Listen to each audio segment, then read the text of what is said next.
Meus queridos, o texto lido nesta noite,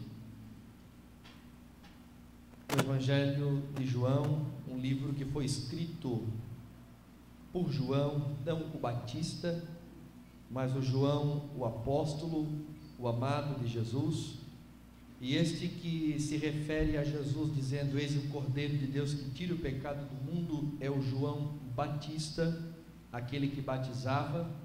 Mas esse livro foi escrito por João, o apóstolo amado, o mesmo que escreveu as 3 cartas, as epístolas, 1ª, 2ª e 3ª João, e também o livro do Apocalipse.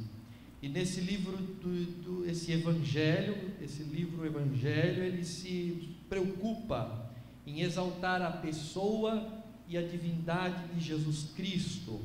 Por certo, João escreve esse livro para defender uma doutrina terrível que se levantava naquele tempo, aonde duvidava da pessoa e da divindade do Senhor Jesus Cristo.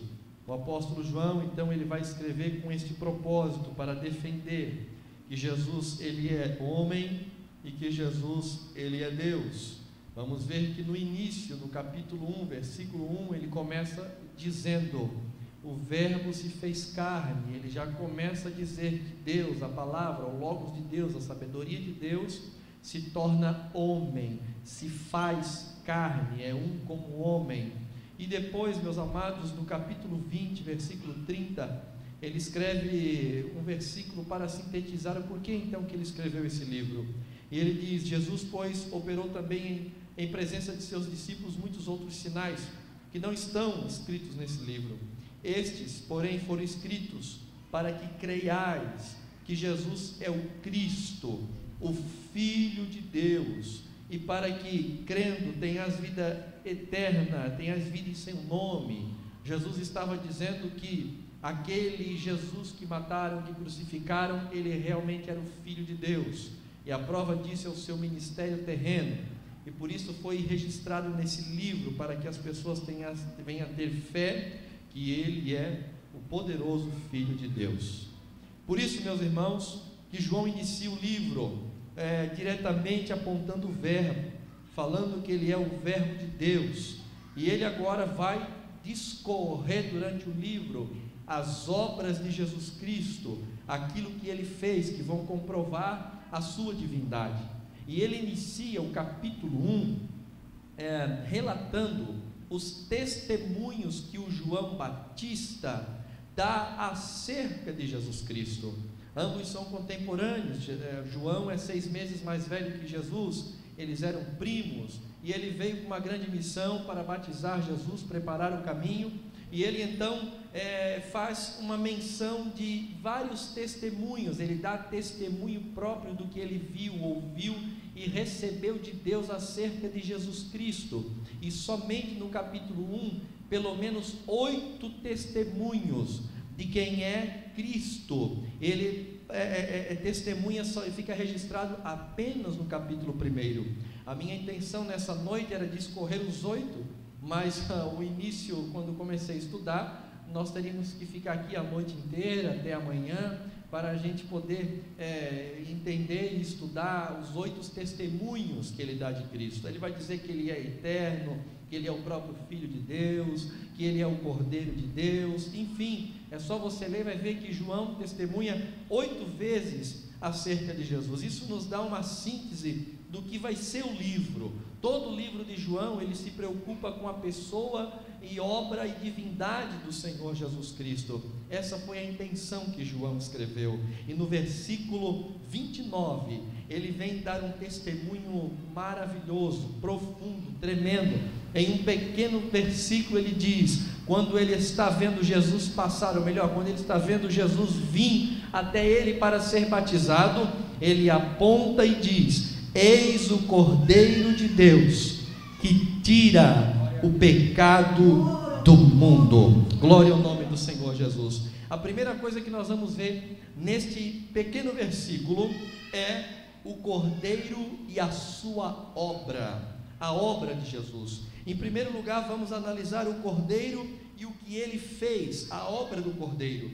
João veio, meus amados irmãos, João o Batista, preparar o caminho do Senhor, no meio do povo judeu, entre os judeus, no meio do povo que Cristo foi anunciado pelos profetas, no meio do povo que ele assistia o seu anúncio por meio dos sacrifícios, todo sacrifício que era feito em Israel, e principalmente no dia da expiação, pré-anunciava Jesus Cristo. E é no meio deste povo que durante muitos anos, desde Abraão até Jesus Cristo, 2000 anos, eles conseguem visualizar através de sacrifício aquilo que era um tipo do verdadeiro, que é Jesus Cristo. E no meio deste povo foi onde João começou a preparar o caminho e dizer: está vindo o rei, aquele que foi anunciado pelos profetas, que é o Filho de Deus. Ele está vindo. Endireitai as vossas veredas, arrumai as vossas vidas, os vossos caminhos, e sejam batizados em águas, para que possam receber o Rei dos Reis e Senhor dos Senhores. É claro que o batismo de João Batista não é o mesmo batismo do nosso cristão, é batizado em águas, mas nós somos batizados em nome do Pai, do Filho e do Espírito Santo. O nosso batismo é a identificação com Jesus Cristo, aquele que morreu por nós e ressuscitou para a nossa salvação. Assim morremos nele e ressuscitaremos com ele. O batismo de João era apenas um batismo de arrependimento por seus pecados, é diferente do nosso batismo, mas ele fazia isso para preparar, para esperar o Cristo, o Cordeiro que havia de vir. Quando João aponta para Jesus e diz que ele é o Cordeiro de Deus que tira o pecado do mundo, ele está dizendo que a tipificação dos sacrifícios, aquilo a qual os sacrifícios apontavam, ele, Cristo, era o verdadeiro, era a tipificação perfeita, era agora o real daquela tipificação, daquele sinal, daqueles sacrifícios. Era Jesus que havia chegado. Cristo, Jesus, ele era o verdadeiro Cordeiro, e este sim, que iria tirar, perdoar de uma só vez o pecado das pessoas que crerem nele. Havia sacrifícios diários pelos pecados lá em Israel, mas havia um dia especial, o dia da expiação. Levíticos capítulo 16 e também no capítulo 23 vai falar do dia da expiação, que Deus escolheu para um sacrifício especial e perdão dos pecados de Israel como nação. Neste dia, meus irmãos, eram escolhidos, preste atenção nisso, 2 bodes. Um era morto dentro do Santo dos Santos, no local, ou melhor, no pátio da tenda, no lugar de sacrifício de holocausto, e o outro era levado para fora de Israel e solto no deserto, abandonado no deserto para morrer. Era o bode emissário, como chama a Bíblia, que significa o levar dos pecados para longe. Cristo Jesus, nele, em Jesus, se cumpre o que os 2 bodes apontavam. Escute, o primeiro bode, eu vou falar do bode emissário, não está na ordem bíblica, mas vou falar do bode emissário. Levíticos capítulo 16, não abra, apenas acompanhe, no máximo anotar. Levíticos 16, 20 ao 22 nos diz assim: havendo, pois, acabado de fazer expiação, olhe para cá, pelo santuário e pela tenda da congregação e pelo altar, então fará chegar o bode vivo. Que é isso? O sacerdote, ele primeiro tinha que fazer expiação por ele, usando o novilho, e pelo altar, para depois então fazer sacrifício pelo povo. Ele só podia entrar lá no Santo dos Santos depois de fazer sacrifício por ele, para que primeiro os seus pecados fossem perdoados, fosse purificado, e então ele entrasse no Santo dos Santos, que se entrava uma vez no ano, no dia 10 de julho do mês 7 do mês deles, não era julho, outro nome, o nome era diferente, no 7º mês, como diz a Bíblia, para entrar lá e fazer sacrifício por todo o povo. Olha o tamanho do trabalho que dava para o perdão de pecados. Então Arão porá ambas as suas mãos, ele pegava as duas mãos, sobre a cabeça do bode vivo, e sobre ele confessará todas as iniquidades dos filhos de Israel, e todas as suas transgressões, e todos os seus pecados, e os porá sobre a cabeça do bode, e enviá-lo-á ao deserto, pela mão de um homem designado para isso. Assim, aquele bode levará para si todas as iniquidades deles à terra solitária, e deixará o bode no deserto. Vocês entenderam isso? Para que Deus se agradasse do povo, a mão do sacerdote ia sobre a cabeça, e ele confessaria os pecados de Israel, e então enviava o bode para longe. O sacerdote fazia isso para que os pecados de Israel, como um sinal, como um tipo daquilo que haveria de vir, fosse imputado sobre o bode, e o bode morreria lá no deserto, longe de Israel, por causa da culpa, com a culpa do pecado do povo de Israel.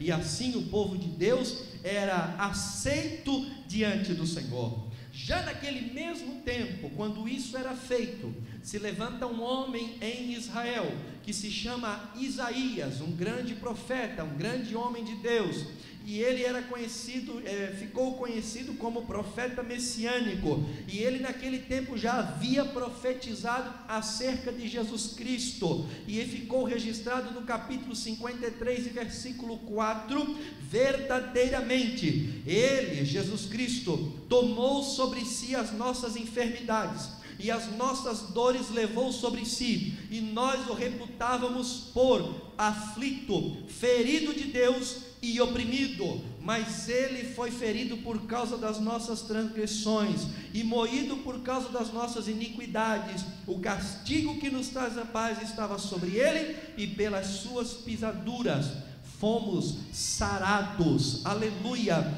E Pedro vai depois retificar no capítulo 2 da sua primeira carta, levando ele mesmo em seu corpo os nossos pecados sobre o madeiro, para que, mortos para os pecados, pudéssemos viver para a justiça, e pelas suas feridas fostes sarados. Amados irmãos, na cruz do Calvário foi imputado sobre Jesus Cristo todos os nossos pecados foram transferidos a ele, e ele foi levado para fora dos portões de Jerusalém, para ser morto no monte Gólgota, para que as nossas culpas recaíssem sobre ele, e ele indo para longe dos portões da cidade, nós fôssemos perdoados de toda culpa, de todo pecado, de toda transgressão, de todo mal que nos levaria para ficar no inferno eternamente.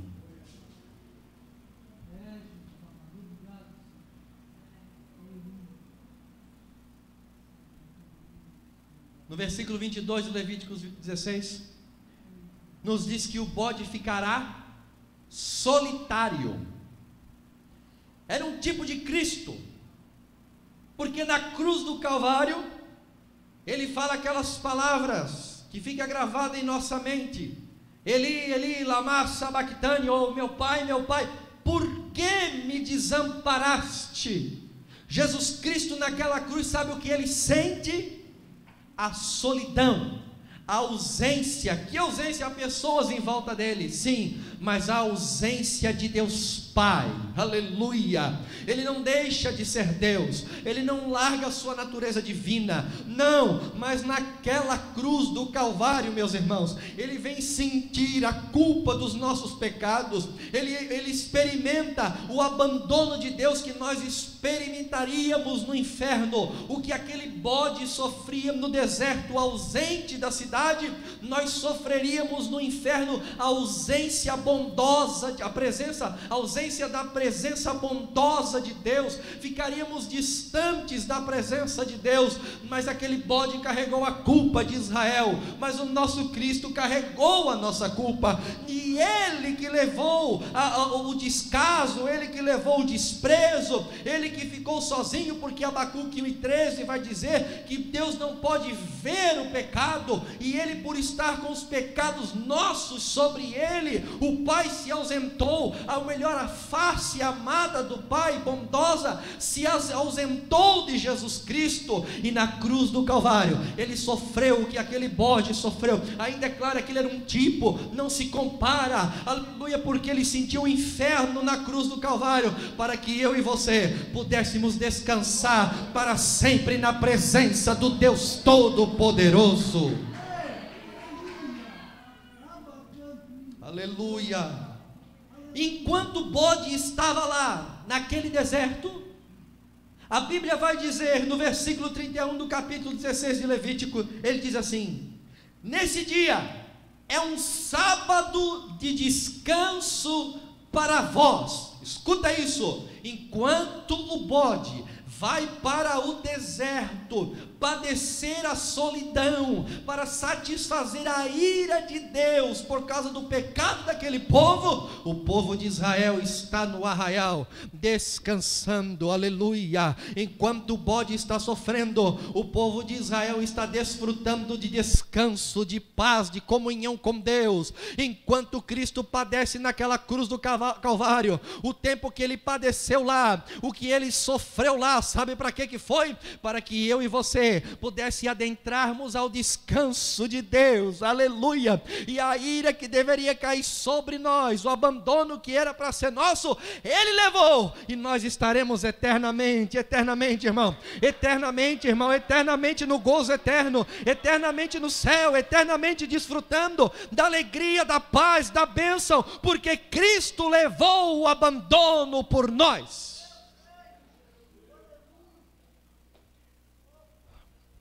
Eis o Cordeiro de Deus, que tira o pecado do mundo.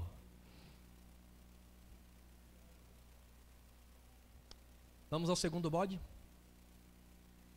É conhecido como o bode da expiação.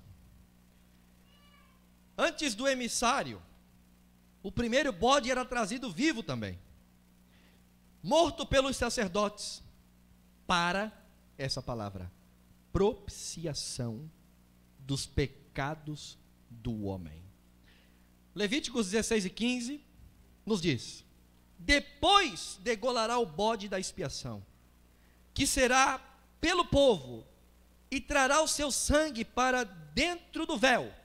Ele era morto lá no pátio, e o sangue retirado numa bandeja, e levado para dentro do véu no Santo dos Santos. O sacerdote já tinha ido, purificado ele, o altar, estava tudo certo. Ele ia lá, pegava o sangue, entrava para dentro do véu, e fará com o seu sangue como fez com o sangue de novilho, e o espargirá sobre o propiciatório e perante a face do propiciatório.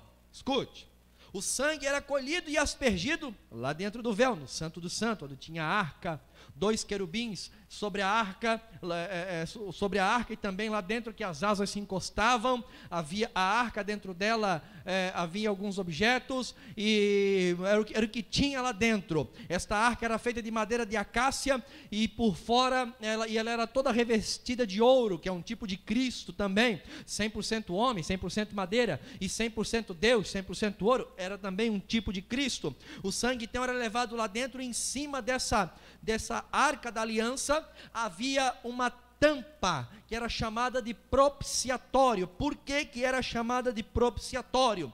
Porque a palavra propício, ela quer dizer aquele que se torna propício, relevante, que serve como para ajudar alguém. Me foge a palavra acerca disso, se alguém tiver me ajudar, mas era o local onde Deus escolheu para que o sangue fosse ali aspergido, e Deus vinha dentro do Santo dos Santos, em cima da arca aonde a arca estava, e ali havia essa tampa do propiciatório, onde ele lançava o sangue do animal que tinha morrido do dia da expiação. Deus naquele dia vinha de forma especial. Quando a gente diz que Deus habita, que Deus veio, que Deus viu, não estamos dizendo que Deus estava ausente, que Deus não estava presente, que Deus resolveu vir. Não, meus irmãos, Ele é onisciente, onipresente, onipotente, ou seja, tem todo o poder, está em todo lugar e conhece todo o pensamento. Mas naquele dia, o dia da expiação, era o dia que Deus determinou para ele vir de forma especial. É a mesma coisa culto, os dias de hoje, Deus está em todo lugar, na sua casa, aonde você faz canta hinos, lê a palavra, dobra o joelho para orar. Lá não é mais forte do que outro lugar, não, mas é aqui na igreja que Deus escolhe para que o povo dele se reúna, para que ele venha de forma especial, mas ele está em todo lugar. Assim era na tenda da congregação e mais tarde no templo. Então Deus vinha de forma especial sobre a arca no Santo dos Santos. Só que quando ele vinha, ele que não pode ver o pecado, Israel era um povo pecaminoso, escuta isso, ele vinha com ira, ele não vinha como muitos acham, que ele vinha de uma forma legal ou simplória. Não, meus irmãos,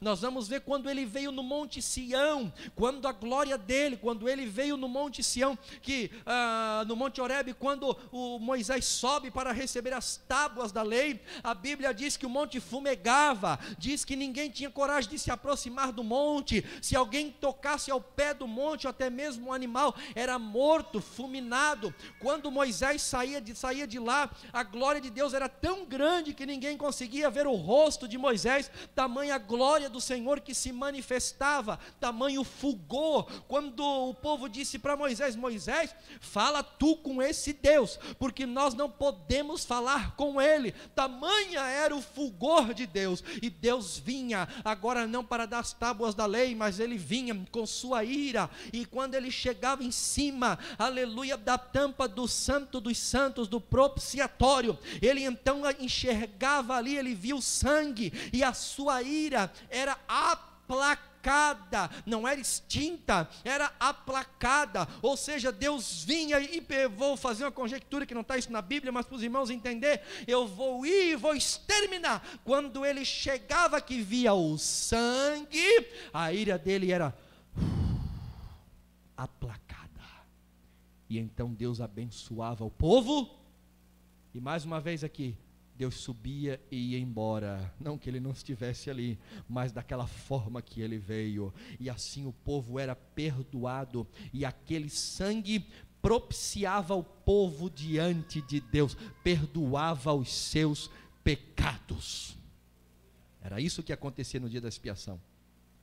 Deus Pai, aleluia, veio na cruz em Cristo, ele viu os nossos pecados imputados sobre Jesus, Isaías 53, ele tomou os nossos pecados e carregou. Quando Deus Pai vem sobre ele naquela cruz, que ele vem com sua justa ira, desce sobre ele e mata ele, aleluia, e o seu sangue, o sangue de Jesus Cristo, satisfaz a justiça de Deus, porque Jesus não pagou a nossa dívida para o diabo, pois não devíamos para o diabo, não pecamos contra o diabo, pecamos foi contra Deus, devíamos era para Deus, e Jesus Cristo com o seu sangue, ele paga a dívida dos nossos pecados, e por isso nós somos perdoados, e por isso que ele é o Cordeiro da expiação, o Cordeiro de Deus, que tira o pecado do mundo, aleluia. Cristo é a nossa propiciação, ele se torna propício, ele se coloca em nosso lugar, ele aplaca a ira de Deus mais uma vez, agora de uma vez por todas, para aqueles que creem nele e confessam Jesus Cristo como seu Salvador.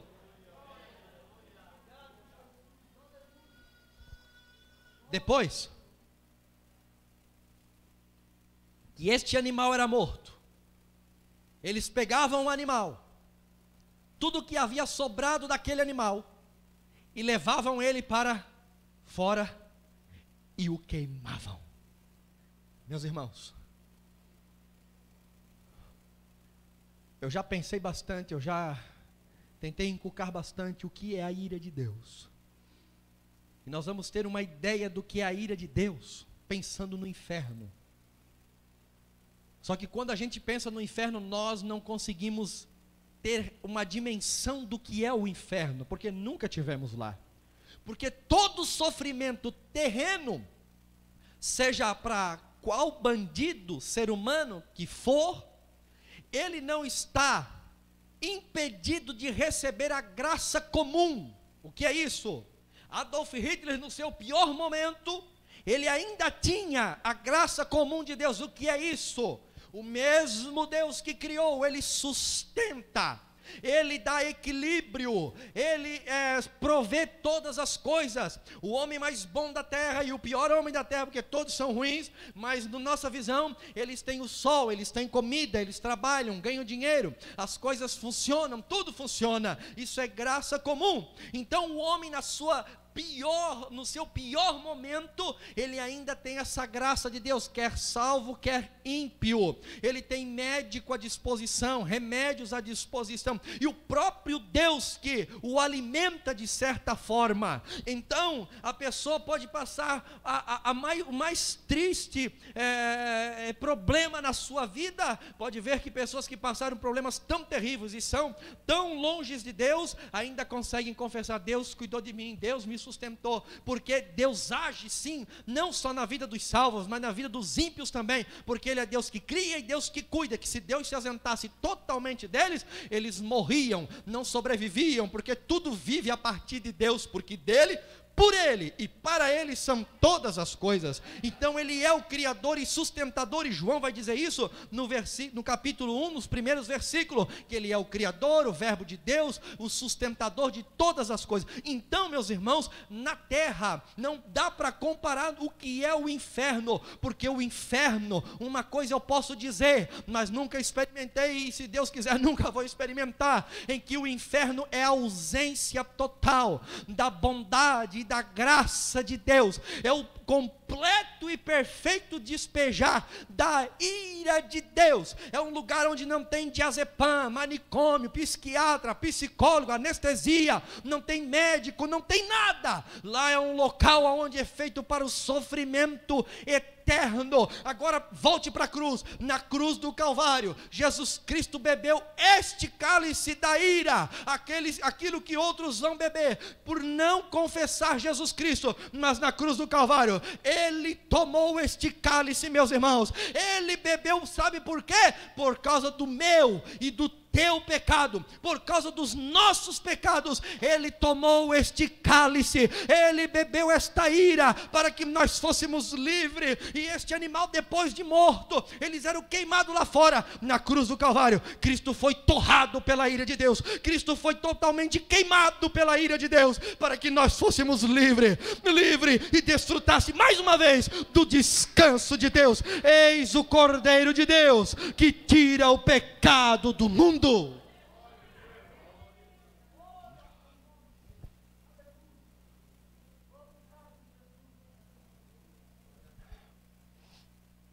Qual a função? Qual a função da morte de Cristo? Eis o Cordeiro, emissário e expiatório, que tira. Agora a função dele. Quando João aponta para ele, João está dizendo: está vendo? Esse que está vindo para ser batizado, vocês estão vendo? Pois é um testemunho que eu dou dele. Esse é o Cordeiro. Lembra, Israel, que vocês matavam, sacrificavam os animais, e no dia da expiação em especial faziam todo aquele ritual. Então, esse é o perfeito. Aquilo que vocês faziam tipificava. Lá vem ele, o Cordeiro. O emissário é, e o da expiação também é. Lá vem ele. Ele é o verdadeiro. Glória a Jesus. O que ele veio fazer? O que Jesus veio fazer? Ele veio tirar o pecado do mundo. Para que serviu o sacrifício? Hebreus 10, do 1 ao 4. Olha isso, escute. Porque tendo a lei a sombra dos bens futuros, está dizendo tudo que havia lá na lei estava apontando para o futuro, que era Jesus. E não a imagem exata das coisas. É a mesma coisa que dizer, quando Deus diz lá no Gênesis, nascerá de mulher, começa ali a semente de Cristo vir. Cristo está vindo para, na plenitude dos tempos, nascer na barriga de Maria. Enquanto ele vinha, a sombra dele passava na terra. Os tipos, os sacrifícios, os tabernáculos, as obras, tudo tipificava ele. É a sombra daquele que estava vindo, que havia de nascer. Oh, glória ao nome de Jesus. E não a imagem exata das coisas. Olha isso. Nunca, pelos mesmos sacrifícios que continuamente se oferecem cada ano, é o expiatório, pode aperfeiçoar os que a eles se chegam. Não pode aperfeiçoar. De outra maneira, teriam deixado de se oferecer. Escuta isso. Oh, glória a Deus. Como é bom ler o texto do Espírito Santo iluminar, né? Porque se tivesse aperfeiçoado, tinham deixado de oferecer. Ou seja, não precisava fazer todo ano. Bastava uma vez só. Como ele não tirava o pecado, todo ano. Porque purificado uma vez, os ministrantes nunca mais teriam consciência do pecado. Nesses sacrifícios, porém, cada ano se faz, olha essa palavra, comemoração dos pecados. Como é que é? Comemoração? O texto aqui, melhor traduzido seria, como em outras traduções, recordação. Recordação dos pecados. Porque é impossível que o sangue de touros e de bodes tire os pecados. Mas quando João viu Jesus, eis o Cordeiro de Deus, que tira o pecado do mundo. Não é necessário que eu explique esse versículo, acho que ficou claro, né? Versículo 11 de Hebreus 10. E assim todo sacerdote aparece cada dia, ministrando e oferecendo, muitas vezes, os mesmos sacrifícios, que nunca podem tirar os pecados. Mas este, quem? Jesus, havendo oferecido para sempre o único sacrifício pelos pecados, está assentado à destra de Deus, daqui em diante, esperando até que os seus inimigos sejam postos por escabelo de seus pés, debaixo dos seus pés, porque com uma só oblação, uma só oferta, aperfeiçoou para sempre os que são santificados. Aleluia. A única vez, a única morte de Cristo, a morte do verdadeiro Cordeiro, uma vez só, foi suficiente para tirar os pecados. Uma oferta só foi suficiente para tirar os pecados. Por quê? Porque Ele é o Cordeiro de Deus. Ele sozinho é mais valioso do que todos os seres humanos, do que todos os montes, todas as galáxias, todos os planetas, toda a criação, todo o universo, todo o espaço, todo o infinito. Ele é mais do que tudo, porque Ele é o Filho de Deus. Nunca a função dos sacrifícios e holocaustos foi de tirar o pecado, apenas cobria. O que eles faziam, os sacrifícios, era recordar dos pecados e se afligirem. Escuta, 3 e 4, vou repetir. Nesses sacrifícios, porém, cada ano, lá no Antigo Testamento, se faz comemoração ou recordação dos pecados, porque é impossível que o sangue de touro e de bodes tire o pecado. Amados irmãos, sabe o que é que eles faziam? Eles recordavam. Como assim recordavam? Aquele dia, o dia da expiação, era o dia do santo jejum, era um dia que eles recordavam dos seus pecados. Quando o sacerdote colocava a mão e pronunciava todos os pecados do povo de Israel, eles estavam recordando recordando e se afligindo, ou seja, somos pecadores. Eles tinham a consciência que aqueles bichos que eram mortos não tiravam o pecado, apenas fazia-os lembrar dos seus pecados, e essa era a função da lei, os empurrar para Jesus Cristo, os empurrar para a fé, os empurrar para aquele que havia de vir, e a mesma função nos dias de hoje. Por isso, meus amados irmãos, nunca eles sabiam disso, que aquele animal que era morto tirava o pecado, mas aquele que havia de vir, eles esperavam ansiosamente pelo Messias. A lei apontava sempre para Cristo, até o dia que Jesus Cristo veio, e João o Batista apontou e disse: está aí, aquele que vocês esperavam, o verdadeiro Cordeiro perfeito que tira o pecado do mundo.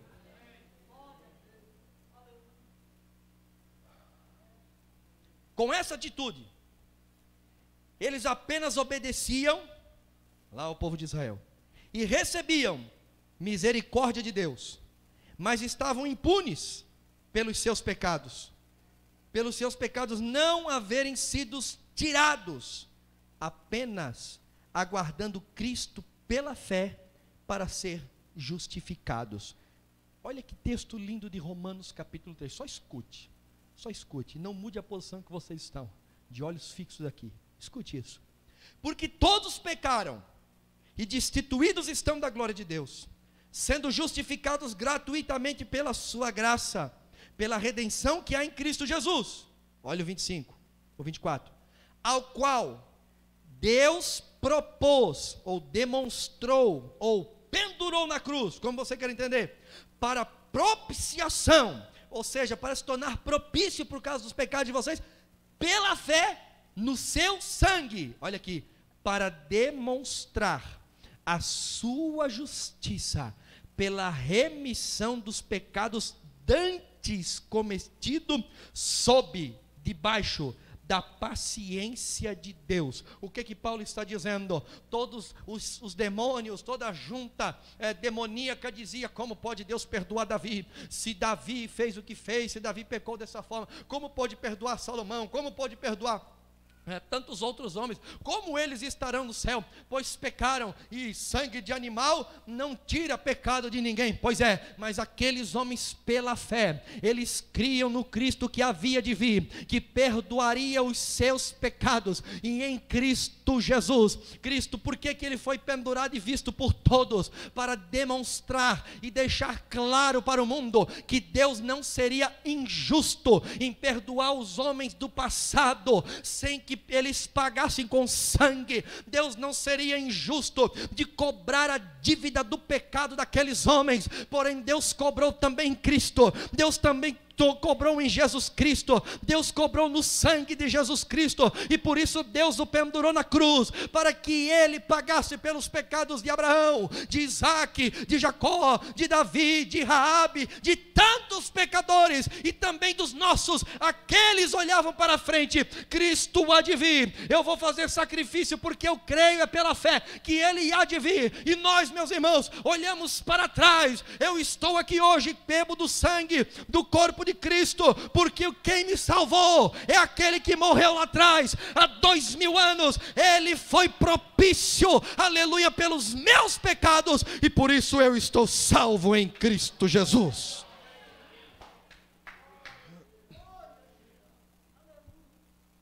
Os sacrifícios apenas apontavam para Jesus. Era apenas uma demonstração de fé o que eles faziam. A salvação no antigo é da mesma forma que nós, aleluia, olhando nós para trás e eles para frente. A função de Cristo foi então, escute isso, em alto e bom som, tirar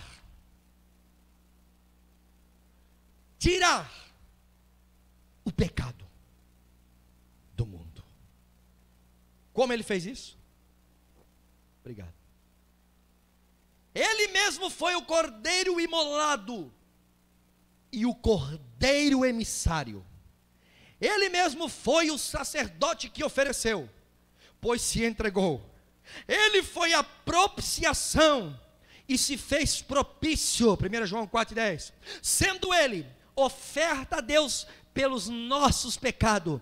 Cristo pagou a culpa dos nossos pecados. Irmãos, ele não foi pegar um cordeiro e nem precisou de um sacerdote, ele mesmo fez todas as coisas, oh aleluia, ele se entregou por causa de mim e por causa de você. Em Marcos 10:45 ele já dizia para os discípulos: olha, vocês se preparem, porque o Filho do Homem não veio para ser servido, mas para servir e dar a sua vida e morrer por muitos, é o que ele diz, e está escrito em Marcos 10:45, escuta isso, ele não veio ao mundo para apenas nos ensinar boas obras, e sim realizar a grande obra. Ele não veio ao mundo para nos ensinar uma filosofia de vida melhor, uma filosofia de vida ainda melhor, e sim para nos fazer novo pela regeneração. Ele não veio para ser um mero professor, para que andássemos no caminho, mas Ele mesmo é o caminho, a verdade e a vida. Ele não veio para ser um conquistador terreno, e sim para nos conquistar a salvação. Como disse Joyce Riley, Ele não fez apenas uma proclamação de perdão e misericórdia, não, ele levou sobre si os nossos pecados e afastou os pecados de nós, consentiu em tomar e carregar ele mesmo no seu corpo, sobre o madeiro, os nossos pecados. Ele não disse: estás perdoado, não, ele pegou os teus pecados, colocou sobre ele, sobre o seu corpo, e foi para o madeiro pagar o preço pelos nossos pecados. Isso é o que Jesus Cristo fez por nós.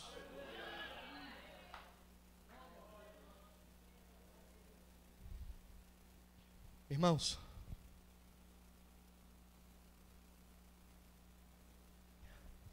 Jesus não veio para curar, Jesus não veio para enriquecer, não veio para resolver os nossos problemas terrenos, não veio para nos dar um casamento abençoado, filhos abençoados, não veio para pagar as nossas dívidas, não veio para tirar as nossas enfermidades, não, ele não veio para isso.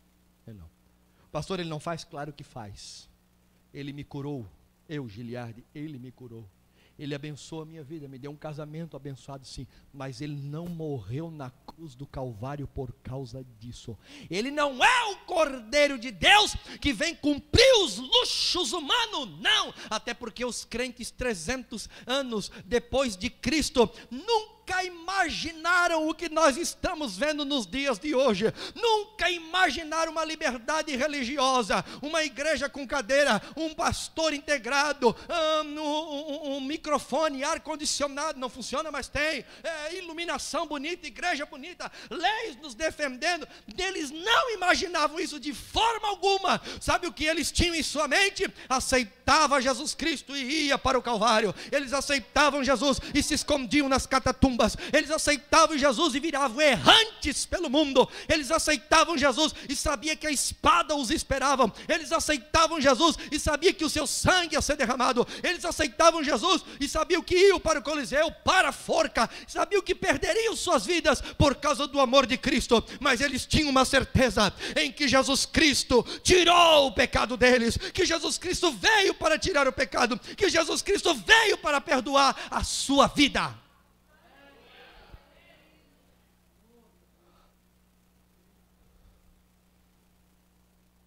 A sua principal obra. Se você acha que as coisas terrenas, escuta isso, é a sua principal obra, isso é diminuir Deus.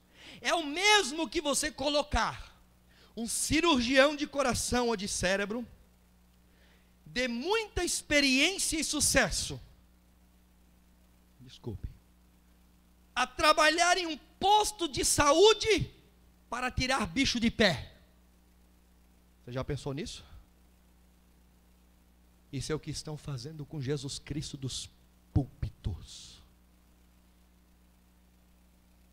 Quem pensa assim, uma primeira lista que eu passei, que Jesus veio para as coisas terrenas, quem pensa em Cristo como benefícios terrenos, são os não salvos, os inimigos da cruz.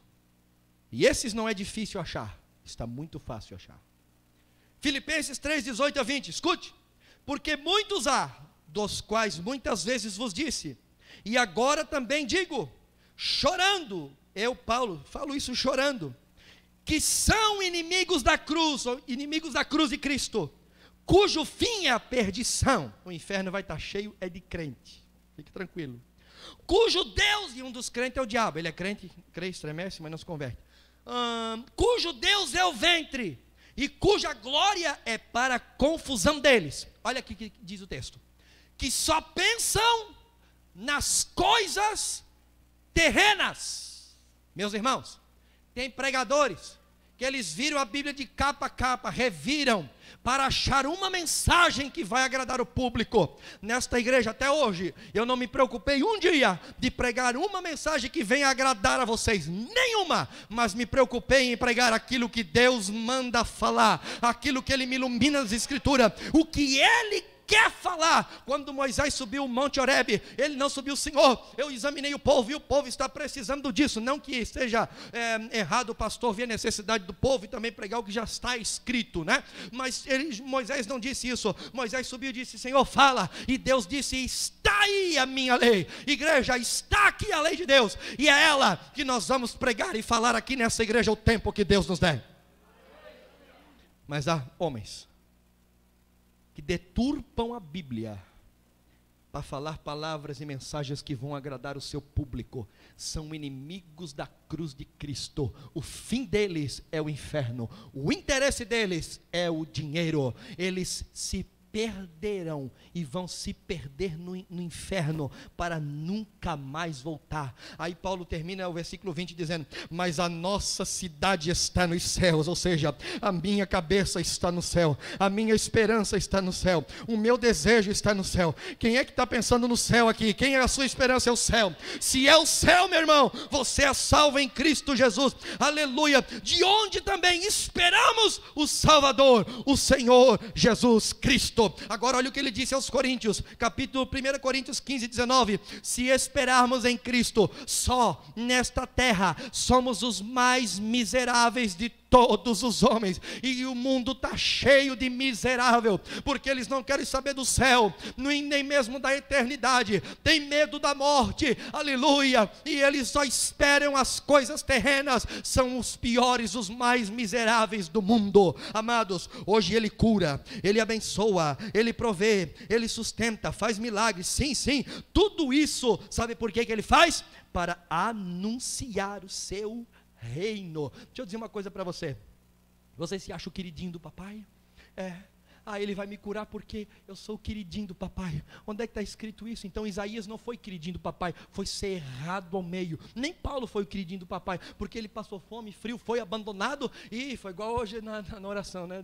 No final aqui da oração eu tive que dizer às 4 horas da tarde, todos me deixaram, todos me abandonaram, fiquei só, ninguém me assistiu, né? Glória ao nome de Jesus.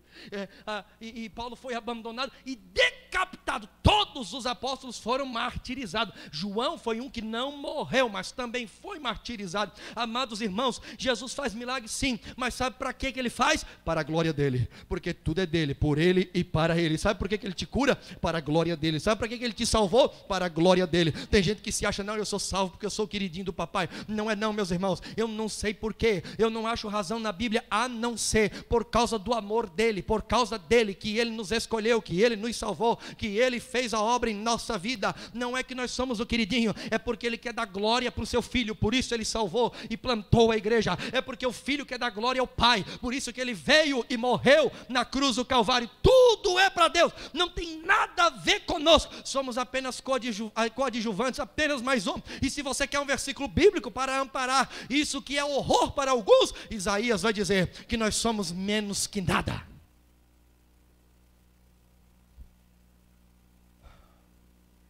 Isso é apenas sinal.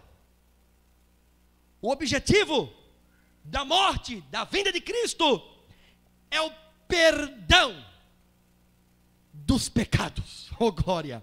Os sinais são para atrair, para manifestar o reino, mas não quer dizer que a sua principal obra é essa. Não, meus amados irmãos, Jesus nunca promoveu um culto de cura. Não, Jesus Cristo, ele parava e pregava o evangelho do reino, e ele curava. Os apóstolos nunca prepararam um culto para cura, eles pregavam o evangelho, e eles curavam em nome de Jesus. Jesus na grande comissão nunca disse, vão e preparem uma campanha de cura, não, ele disse, ide pregai o evangelho, ide pregai o evangelho, ide pregai o evangelho, e o evangelho trata do quê? De Cristo morto e ressuscitado, aleluia, e estes sinais seguirão aos que creem. Deus vai fazer sinal aqui nesta igreja, Jesus vai curar pessoas aqui nessa igreja, Jesus vai levantar pessoas aqui nessa igreja, Jesus vai colocar câncer para fora, Jesus vai curar, fazer milagres extraordinários, mas a glória é para Ele, e é por causa do anúncio da sua palavra. Quantos creem que Jesus faz milagre hoje?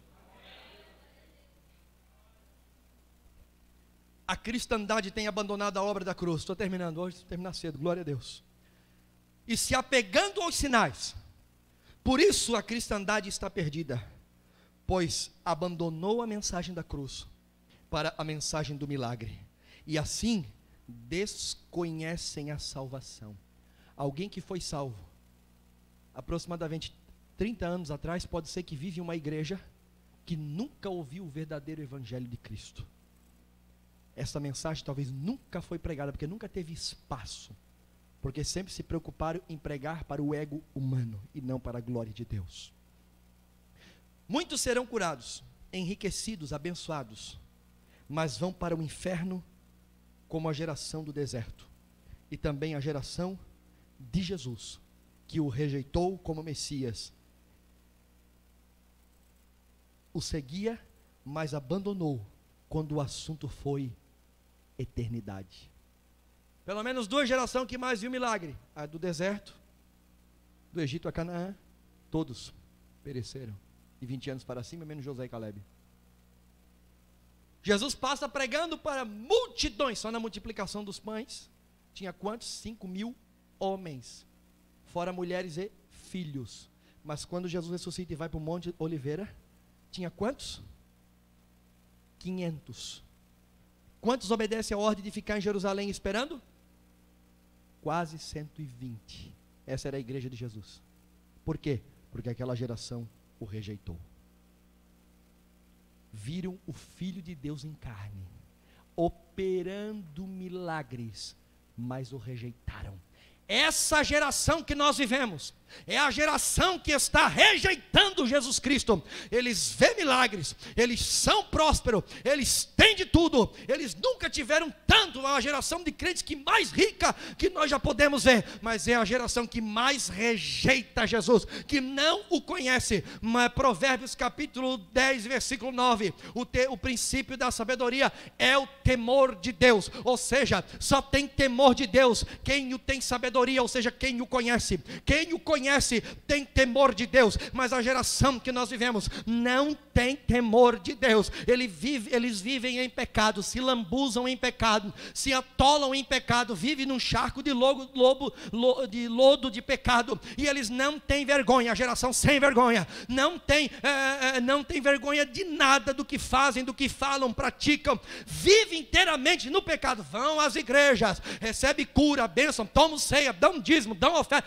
fazem tudo, mas as suas vidas não são transformadas, não são mudadas. O apóstolo Paulo vai dizer em Romanos que aquele que é justificado, perdoado, que a culpa é tirada, ele também é santificado. A prova de que você é salvo é que a tua vida está mudando. É 2 Coríntios 2, 3 e 18. Estamos sendo transformados de glória em glória, a imagem de Cristo. Sabe aonde é que Jesus habita? Sabe qual é o crente salvo? É aquele que vai sendo transformado de glória em glória, dia após dia. Hoje ele é um crente, amanhã é melhor. Ele vai crescendo em santidade, ele vai crescendo na imagem de Cristo, parecendo com Cristo, dia após dia. Não é o crente que deixa de tropeçar. Todo dia tropeçamos, todo dia erramos, pecamos, ok, mas ele cada dia vai sendo um crente melhor, amando mais a Deus, lendo mais a Bíblia, buscando mais o Senhor. Por quê? Porque o Espírito Santo de Deus está dentro dele, produzindo santificação.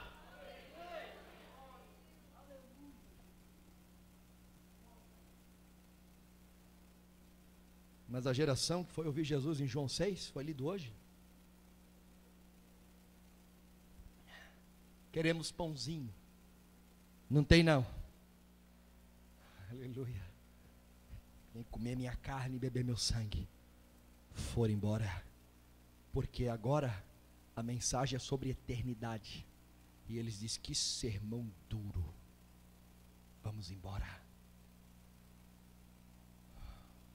Duas coisas numa igreja onde entra o verdadeiro evangelho: atrai as ovelhas e range o dente dos bodes.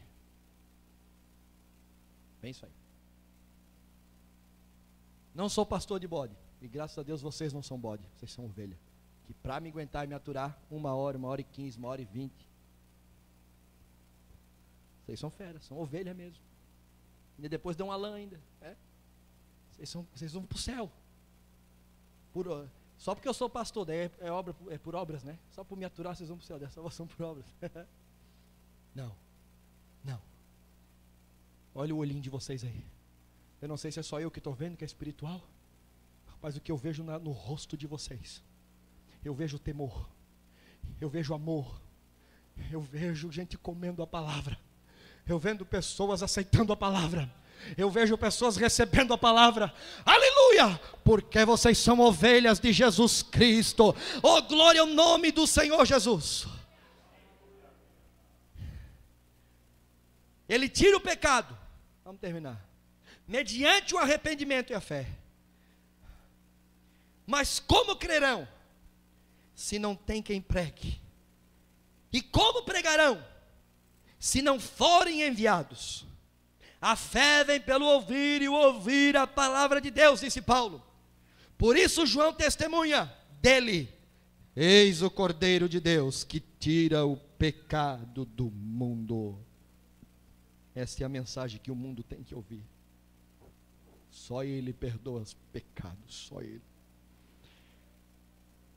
Eu falei do Cordeiro, da sua função. Eis o Cordeiro que tira o pecado. Agora vamos falar da amplitude do sacrifício do mundo.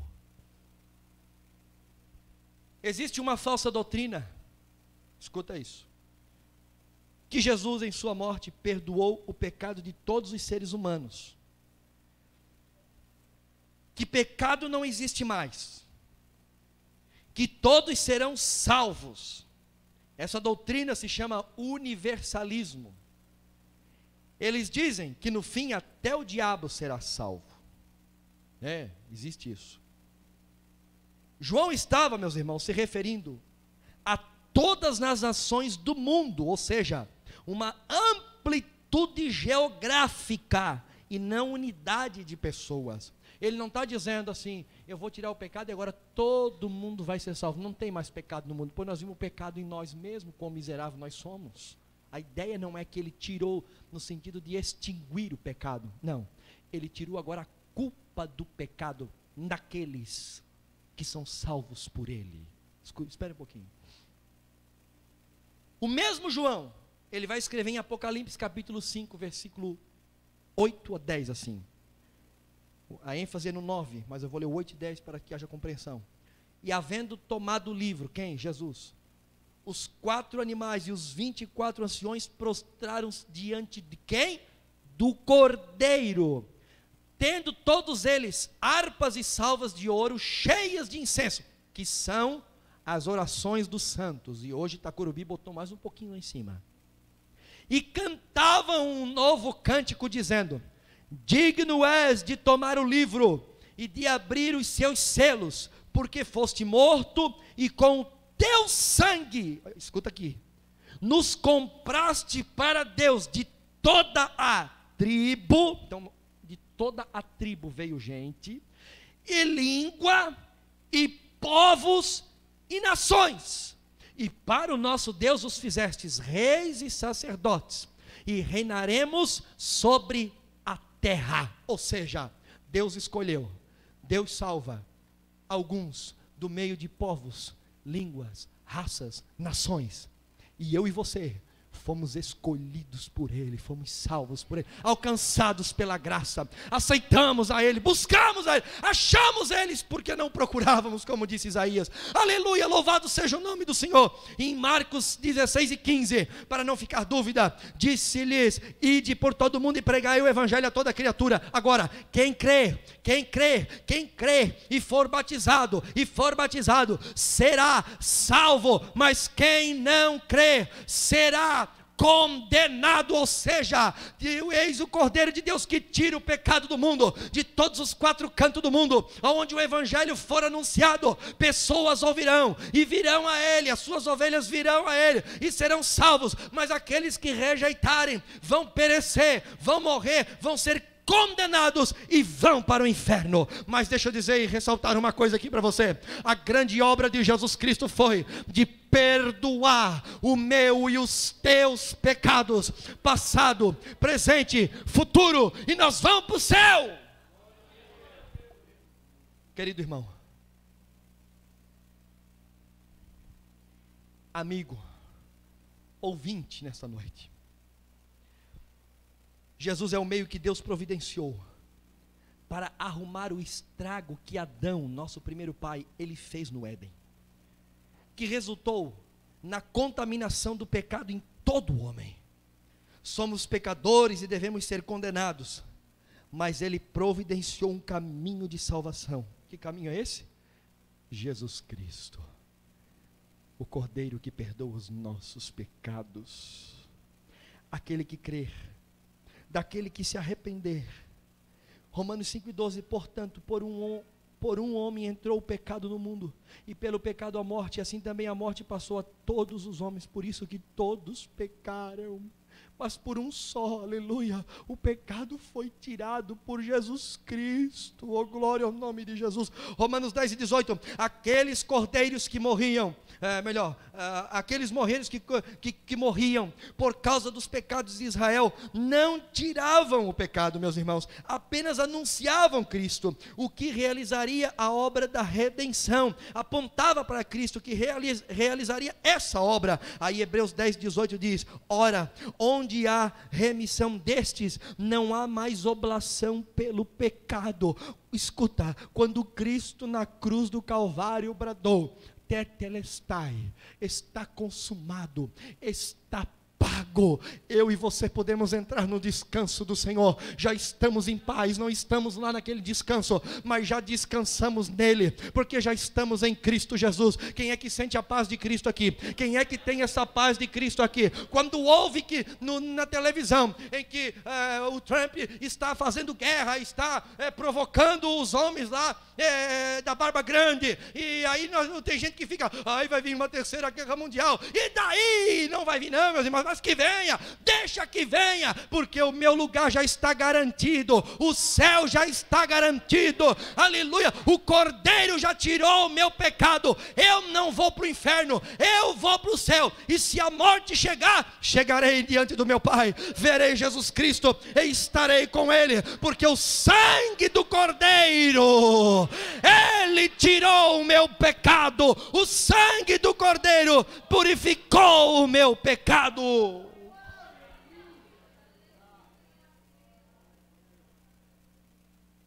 Deixa eu dar duas exortadas aqui, arruma mais um pouquinho.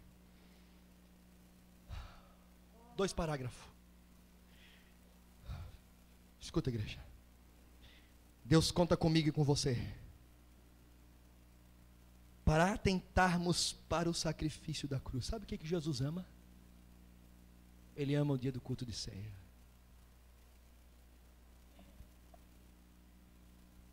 Eu vou aproveitar aqui pela internet mesmo para exortar. Danado, depois a gente faz um cortezinho lá. Era 18h45. Eu bati uma foto nessa igreja. Ela não ficou legal. E tinha gente trabalhando, tinha gente viajando, ok. Vazia. O dia do culto de ceia. Hebreus vai dizer que a gente deve cultuar a Deus com reverência e piedade. Tem gente que acha que o ato de vir, sentar, caminhar na igreja não conta. Conta. Conta tudo. O dia da ceia é o dia que Jesus ama, que vem os seus filhos para lembrar da morte e ressurreição dele. Ele disse: fazei em memória de mim. É um culto mais especial, é este, porque é todo para ele. Todo culto é para ele, mas tem dia que se faz culto para o homem, né? Aqui não, mas em algum lugar faz. Mas é um culto só em memória dele. É que eu me escabelo para pregar sobre a morte e ressurreição de Cristo, né? Vê que não tem outra coisa para pregar, só isso. É o dia que ele vem com amor para nos ouvir, ou receber um culto de adoração. Aleluia, é esse dia. Ele conta para que nós venhamos atentar o sacrifício da cruz.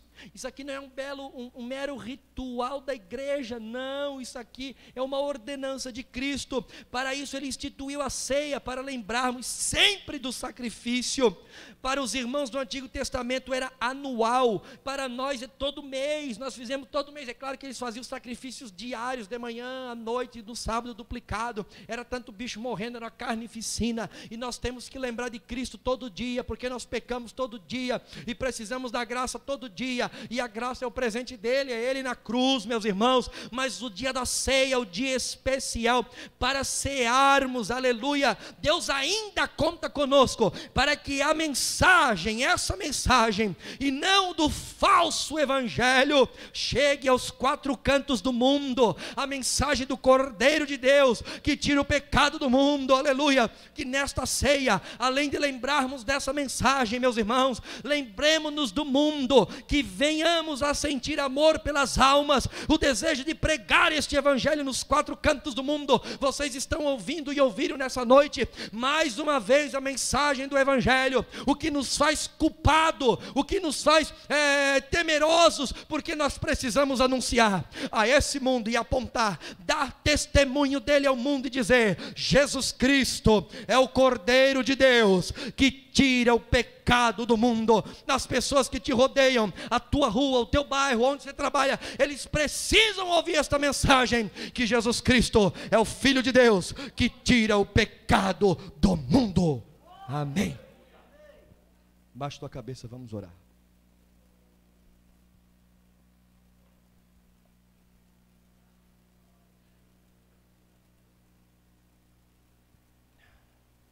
Como é que você vai orar? Muito temor, muito temor. A banda pode movimentar, é claro, os obreiros trabalhando. Um pouquinho mais baixinho só. Muito temor agora. Santo temor agora. Santo temor. Culto é racional. Diante de tudo que foi pregado. Quem é que nessa noite pode sentir as suas misérias? Os seus pecados? Isso é ceia. Examine-se, pois, o homem a si mesmo. Já estamos pro ritual da ceia já. Quem é embaixo aí que vai começar a chorar pelos seus pecados? Quem que pode lembrar dos seus pecados? Quem? Oh, meu Deus. Se você não consegue, ore a Deus e diga: Deus, revele para mim os meus pecados e faça eu senti-los, Pai. Salmos 19, irmãos, o salmista diz: Senhor, me faz lembrar até dos pecados que eu não me lembro. Você não vai derramar uma lágrima pelo miserável que você é, que eu sou?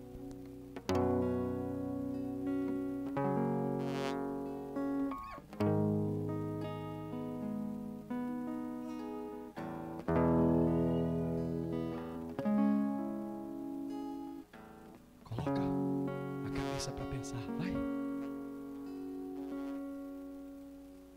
Se quebranta a tua fraqueza espiritual. Já lembrou dos pecados? Tá, agora lembra das tuas fraquezas espirituais.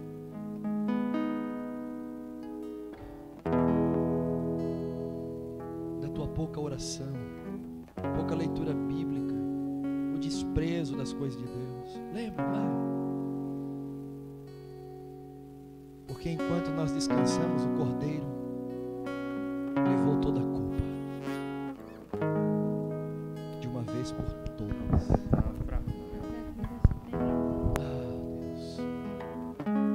chore pelos teus pecados nesta noite.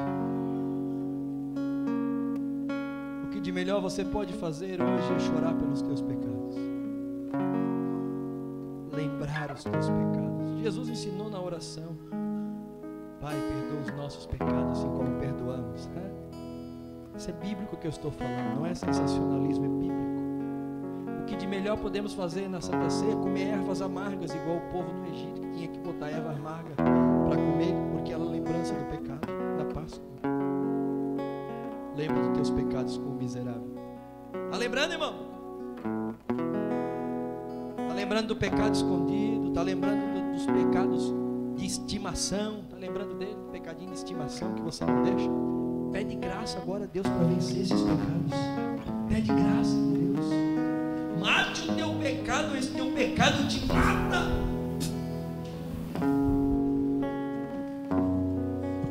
Lembrou de tudo? Agora olhe para cá.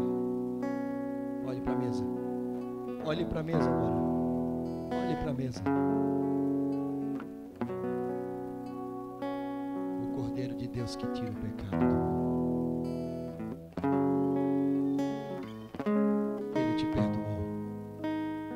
Ele te perdoou. Se tu crê nele, segue ele. Pastor, eu creio, ele, sigo ele. Então tu está sendo santificado, transformado de glória em glória. Não, eu cada vez pareço mais com o mundo. Não, então não. Eu estou em pecado assim, eu amo Jesus, mas estou em pecado. Desse assim o inferno vai estar cheio. Que ama Jesus, chama aquele crente. Eu tenho Jesus. Mas Jesus disse: tem que estar nele e Jesus nele. Será que Jesus está em você? Tá. Não vejo.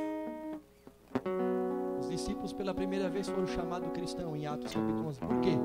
Porque o povo olhava e via Jesus Cristo neles. Tu pode estar com Jesus, mas Jesus não está em ti. Porque se ele está em ti, ele vai aparecer. Nem que seja de perfil, mas ele vai aparecer. Agora eu vou orar por você. Pai Celestial, nós não estamos barateando a graça. Nós não estamos, Senhor, dizendo que vamos viver no pecado porque tu já tirou o pecado e agora podemos viver de qualquer maneira. Não, Senhor, porque uma vez que tu tirou os nossos pecados e nos santificou, a prova disso é que nós seguimos a santificação, porque sem a qual ninguém verá a Deus, Pai. Aqui está a tua igreja que ouviu mais uma vez o Evangelho, Senhor, acerca do testemunho de João que disse: eis o Cordeiro de Deus que tira o pecado do mundo. Senhor, sabemos que tu vieste tirar o pecado e a tua obra é grandiosa sobre a minha vida. Oh, aleluia. Agora, irmão, você está no banco, abrace alguém que está do seu lado aí, abrace e ore por ele, porque é uma batalha espiritual para a compreensão desta mensagem. Aleluia. O Senhor vai aplicar, o Espírito Santo vai aplicar esta mensagem nos corações. Ore por ele, ore por ela, porque aqui não é apenas uma mensagem, o culto é racional e você vai compreender o sentido espiritual, Senhor. Aleluia, aqui nesta noite, e você será agraciado, agraciada e receberá virtudes do Senhor. Chore, ore, aleluia, ore pelo teu irmão, peça a graça de Deus sobre a vida dele, peça a graça e diga: Cordeiro, Cordeiro, toma minha vida, Cordeiro. Toma minha vida, Cordeiro, eu sou teu. Me tira o meu pecado, me salva, transforma minha vida para a glória do teu nome. É a nossa oração, Senhor, é a nossa oração em nome de Jesus Cristo.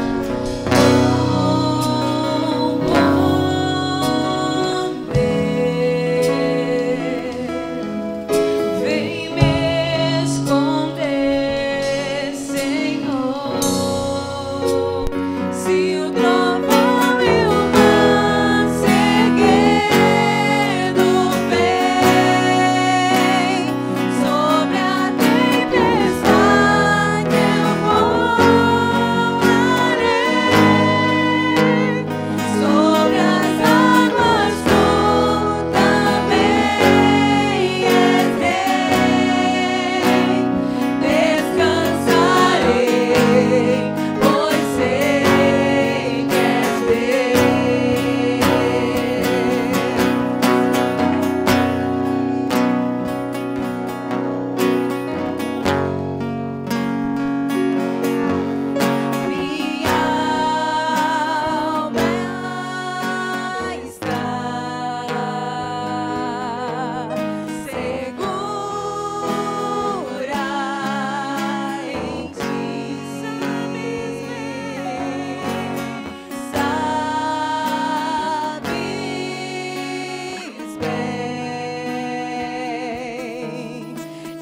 Satanás não pode te acusar mais, meu amado. Descanse no perdão de Cristo.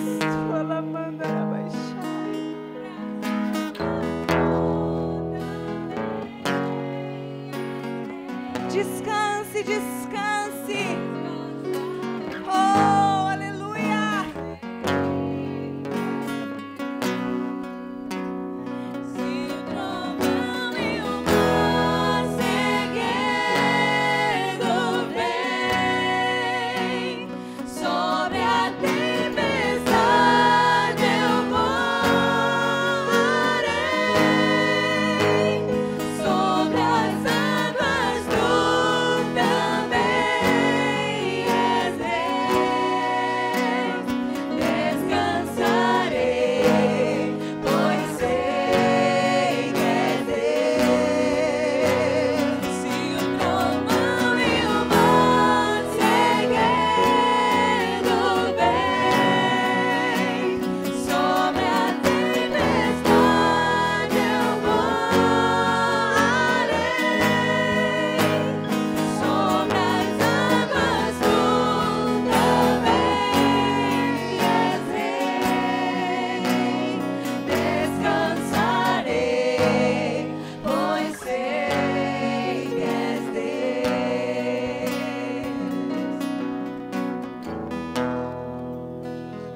Aleluia! Louvado é o nome de Jesus. Vamos participar da ceia. Convido os obreiros para tomar ali. Aleluia! Glória a Jesus. Louvado seja o nome do Senhor. Aleluia!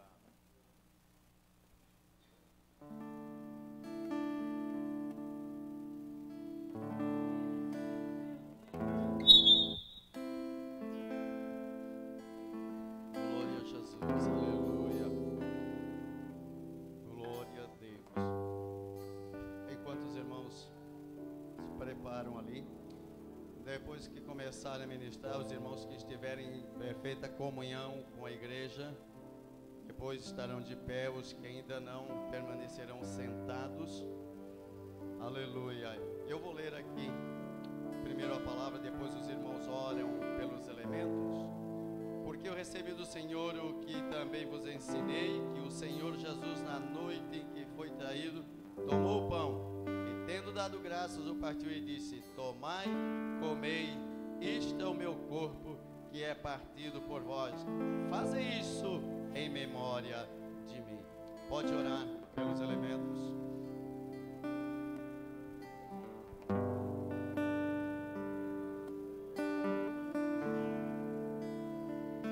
Falamos com Deus. Senhor nosso Deus e amado Pai, eis aqui em minhas mãos, Senhor, esta bandeja, Senhor, mas neste momento que oramos, apresentamos a Ti, Pai, é relembrarmos, Senhor, do Teu sangue que foi vertido ali na cruz do Calvário. Por isso, meu Deus, nós assim Te agradecemos, ó Pai, por mais esta oportunidade, essa primeira ceia do ano, Pai. Ó Deus, olá, machuias, aqueles que assim vão participar, Senhor, vão participar do Teu corpo e do Teu sangue, como assim tu determinasse em Tua palavra. Te agradecemos em nome de Jesus.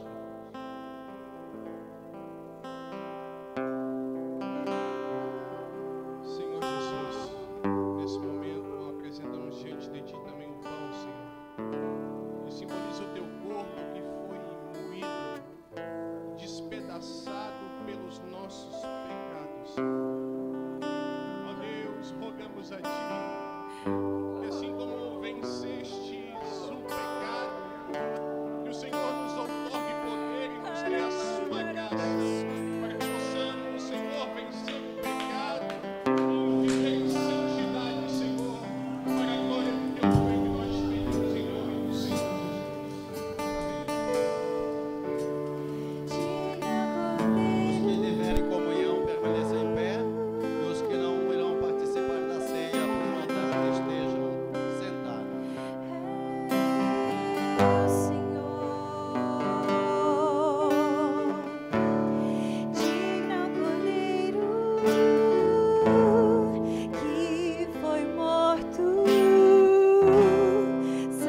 a noiva declara que tu és o Cordeiro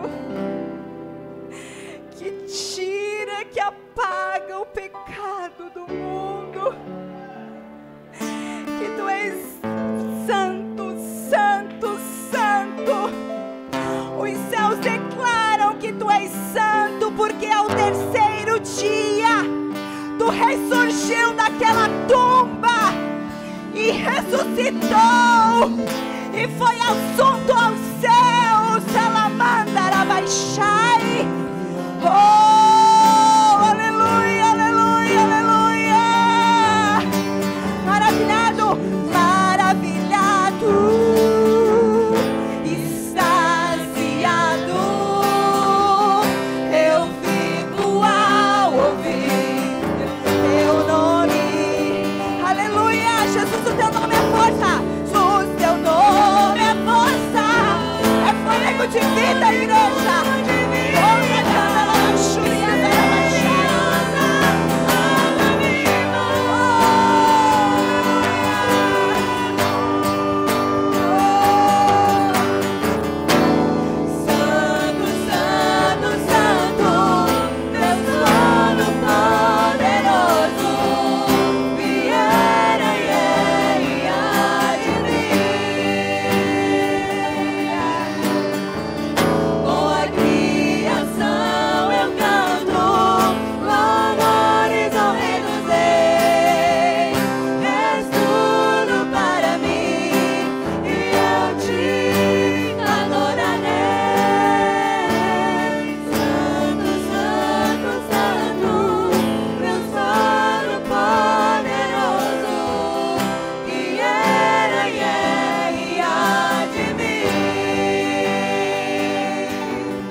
Podem aplaudir a este Deus que te salvou.